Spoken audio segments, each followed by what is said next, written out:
भगवान श्री कृष्ण कहते हैं, उठो मेरे शेर, इस भ्रम को मिटा दो कि तुम निर्बल हो। तुम एक अमर आत्मा हो, स्वच्छंद जीव हो, धन्य हो, सनातन हो। तुम तत्व नहीं हो, तत्व तुम्हारा सेवक है। तुम तत्व के सेवक नहीं। पवित्रता, धैर्य और दृढ़ता, ये तीनों सफलता के लिए आवश्यक हैं। लेकिन इन सबसे ऊपर प्रेम है। यह मत भूलो कि बुरे विचार और बुरे कार्य तुम्हें पतन की ओर ले जाते हैं। इसी तरह अच्छे कर्म और अच्छे विचार लाखों देवता की तरह अनंत काल तक तुम्हारी रक्षा के लिए तत्पर हैं। धर्म ही हमारे राष्ट्र की जीवन शक्ति है। जब तक सुरक्षित है, तब तक विश्व की कोई भी शक्ति किसी राष्ट्र को नष्ट नहीं कर सकती। यह देश धर्म, दर्शन और प्रेम की जन्मभूमि है। ये सब चीज़ें अभी भी इस धरा पर विद्यमान है। मुझे इस बात का एहसास है और इसके बल पर दृढ़तापूर्वक मैं कह सकता हूँ कि इन बातों में यह धरा अन्य देशों से श्रेष्ठ है। अनुभव ही आपका सर्वोत्तम शिक्षक है। जब तक जीवन है, सीखते रहो। भय और अपूर्ण वासना ही समस्त दुखों का मूल कारण है। धर्म कल्पना की चीज़ नहीं, प्रत्यक्ष दर्शन की चीज़ है। जिसने एक भी महान आत्मा के दर्शन कर लिए, वह अनेक पंडितों से बढ़कर है। इच्छाओं का समुद्र हमेशा अतृप्त रहता है। उसकी मांगें ज्यों-ज्यों पूरी की जाती हैं, त्यों-त्यों और गर्जना करता है। सच को कहने के 1000 तरीके हो सकते हैं, मगर फिर भी सच तो वही रहता है जो होता है। मनुष्य जितना अपने अंदर से करुणा, अनुशासन और प्रेम से भरा होगा, वह संसार को भी उसी तरह देख पाएगा। अगर धन दूसरों की भलाई करने में मदद करे तो इसका कुछ मूल्य है, अन्यथा ये सिर्फ बुराई का एक ढेर है और इससे जितना जल्दी छुटकारा मिल जाए उतना बेहतर है। ज्ञान का प्रकाश सभी अंधेरों को खत्म कर देता है। जब तक आप खुद पर विश्वास नहीं करते, तब तक आप ईश्वर पर विश्वास नहीं कर सकते। यदि संसार में कहीं कोई पाप है तो वो है दुर्बलता। हमें हर प्रकार की कमजोरी या दुर्बलता को दूर करना चाहिए। दुर्बलता पाप है, दुर्बलता मृत्यु के समान है। दिनों रात अपने मस्तिष्क को उच्च कोटि के विचारों से भरो। जो फल प्राप्त होगा वह निश्चित ही अनोखा होगा। कभी मत सोचो कि आत्मा के लिए कुछ भी असंभव है। ऐसा सोचना सबसे बड़ा अधर्म है। अगर कोई पाप है तो वो यही है, ये कहना कि तुम निर्बल हो या अन्य निर्बल है। जब तक जीना है, तब तक सीखना है। अनुभव ही जगत में सर्वश्रेष्ठ शिक्षक है। जिसके साथ श्रेष्ठ विचार रहते हैं, वह कभी भी अकेला नहीं रह सकता। आप अपने आप को जैसा सोचेंगे वैसा ही बन जाएंगे।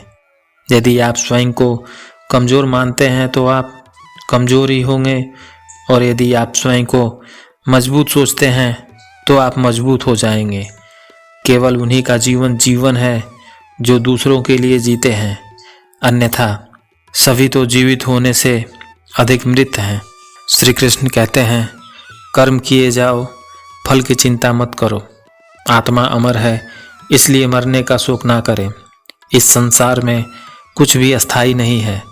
नरक के 3 द्वार हैं, काम, क्रोध और लोभ।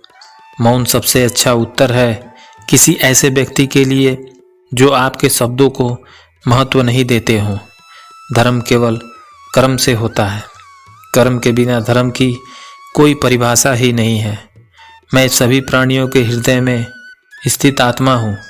मैं सभी प्राणियों का आदि, मध्य और अंत हूँ। अहंकार करने पर इंसान की प्रतिष्ठा, वंश, वैभव तीनों ही समाप्त हो जाते हैं। समय कभी नहीं रुकता। आज यदि अच्छा चल रहा है तो कल अवश्य ही बुरा आएगा। आप केवल निस्वार्थ भाव से कर्म कीजिए, केवल वही आपके हाथ में है। मनुष्य कितना भी गोरा क्यों न हो, परंतु उसकी परछाई सदैव काली होती है। मैं श्रेष्ठ हूँ यह आत्मविश्वास है, लेकिन मैं ही श्रेष्ठ हूँ यह अहंकार है। व्यक्ति जो चाहे बन सकता है यदि विश्वास के साथ इच्छित वस्तुओं पर लगातार चिंतन करे। प्रेम सदैव माफ़ी मांगना पसंद करता है और अहंकार सदैव माफ़ी सुनना पसंद करता है। जो रास्ता ईश्वर ने आपके लिए खोला है उसे कभी भी कोई बंद नहीं कर सकता। मनुष्य का जीवन केवल कर्मों पर चलता है। जैसे कर्म होते हैं वैसे उनका जीवन होता है। एक बार माफ़ करके अच्छे बन जाओ, परंतु दोबारा ही उसी इंसान पर भरोसा करके बेवकूफ़ कभी ना बनो। मन की गतिविधियों, होश, श्वास और भावनाओं के माध्यम से भगवान की शक्ति सदा तुम्हारे साथ है। जीवन में आधे दुख इसलिए आते हैं क्योंकि हमने उनसे आशाएं रखी जिनसे हमें नहीं रखनी चाहिए थी। मैं ही इस सृष्टि का रचना करता हूँ, मैं ही इस सृष्टि का पालन पोषण करता हूँ और मैं ही इस सृष्टि का विनाश करता हूँ। जब जब इस संसार में धर्म की हानि होगी, अधर्म का विजय होगा, तब तब मैं इस पृथ्वी पर अवतार लूँगा। हमारी आस्था की परीक्षा तब होती है जब हम जो चाहें वो न मिले और फिर भी हमारे दिल से प्रभु के लिए शुक्रिया निकले। लोग अक्सर सच कहने से डरते या बचते हैं, पर सत्य कभी छुप नहीं सकता और न ही कभी मिट सकता है। कितना भी छुपा लें पर सच तो उजागर हो ही जाएगा। जो बात सच पर आधारित है उसे करने या कहने और मानने से कभी डरना नहीं चाहिए। इच्छा पूरी नहीं होती तो क्रोध बढ़ जाता है और इच्छा पूरी होती है तो लोभ बढ़ जाता है। इसलिए जीवन की हर स्थिति में धैर्य बनाए रखना चाहिए। धर्म केवल रास्ता दिखाता है, लेकिन मंजिल तक तो कर्म ही पहुंचाता है। वह जो सभी इच्छाओं को त्याग देता है, मैं और मेरी की लालसा तथा भावना से मुक्त हो जाता है, उसे शांति प्राप्त होती है। अगर तुम्हें किसी ने दुख किया है तो बुरा मत मानो।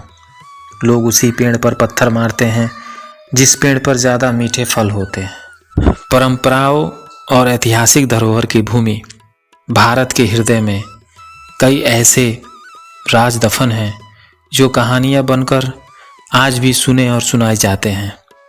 आज हम आपको भगवान जगन्नाथ की मूर्ति और भगवान श्री कृष्ण की मौत से जुड़ी एक ऐसी ही कहानी से परिचित करवा रहे हैं।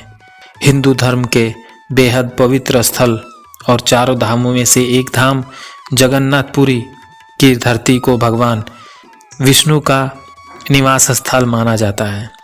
जगन्नाथ मंदिर से जुड़ी एक बेहद रहस्यमय कहानी प्रचलित है, जिसके अनुसार मंदिर में मौजूद भगवान जगन्नाथ की मूर्ति के भीतर स्वयं ब्रह्मा विराजमान है। ब्रह्मा कृष्ण के नश्वर शरीर में विराजमान थे और जब कृष्ण की मृत्यु हुई तब पांडवों ने उनके शरीर का दाह संस्कार कर दिया, लेकिन कृष्ण का दिल चलता ही रहा। ईश्वर के आदेशानुसार पिंड या दिल को जल में प्रवाहित कर दिया गया। आगे चलकर उस पिंड ने लट्टे का रूप ले लिया। राजा इंद्रधुम्न, जो कि भगवान जगन्नाथ के भक्त थे, उन्हें यह लट्टा मिला और उन्होंने इसे जगन्नाथ की मूर्ति के भीतर स्थापित कर दिया। उस दिन से लेकर आज तक वह लट्ठा भगवान जगन्नाथ की मूर्ति के भीतर है। हर 12 वर्ष के अंतराल के बाद जगन्नाथ की मूर्ति बदलती है, लेकिन यह लट्ठा उसी में रहता है।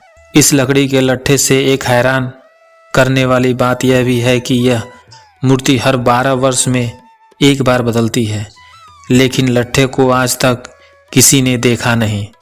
मंदिर के पुजारी जो इस मूर्ति को बदलते हैं, उनका कहना है कि उनकी आंखों पर पट्टी बांध दी जाती है और हाथ पर कपड़ा ढक दिया जाता है, इसलिए वे न तो उस लट्ठे को देख पाएंगे और ना ही उसे छूकर महसूस कर सकेंगे। पुजारियों के अनुसार वह लट्ठा इतना मुलायम होता है मानो कोई खरगोश उनके हाथ में फुदक रहा है। पुजारियों का ऐसा मानना है कि अगर कोई व्यक्ति इस मूर्ति के भीतर छिपे ब्रह्मा को देख लेगा तो उसकी मृत्यु हो जाएगी।